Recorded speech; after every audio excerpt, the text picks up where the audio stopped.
దేశవ్యాప్తంగా అమలవుతున్న bulldozer justice పై supreme court కీలకమైన తీర్పును వెలువడించింది. నిందితుల ఇళ్లను బుల్డోజర్తో కూల్చేయడం సరికాదని సుప్రీంకోర్టు తేల్చి చెప్పింది. నిష్పాక్షిక విచారణ పూర్తి కాకుండా నిందితుడిని దోషిగా పరిగణించలేమని కూడా తెలిపింది. ఇక నిందితుల ఇళ్లను కూల్చడం చట్టవిరుద్ధం. దోషిగా నిర్ధారించిన చట్ట ప్రకారమే శిక్ష ఉంటుందని సుప్రీం తెలిపింది. ఇళ్లను కూల్చడం అంటే నివసించే హక్కును కాలరాయడమే అని కూడా పేర్కొంది సుప్రీంకోర్టు.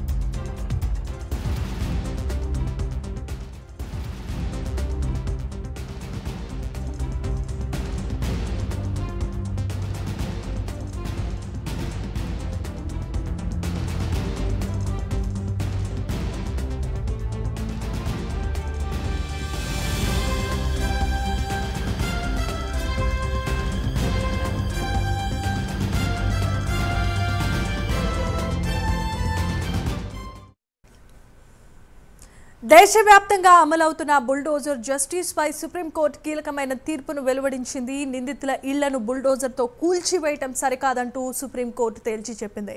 నిష్పాక్షిక విచారణ పూర్తి కాకుండా నిందితుడిని దోషిగా పరిగణించలేమని కూడా పేర్కొంది సుప్రీంకోర్టు.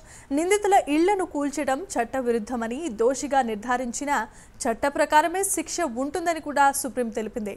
ఇళ్లను కూల్చడం అంటే నివసించే హక్కును కాలరాయటమే అంది సుప్రీం.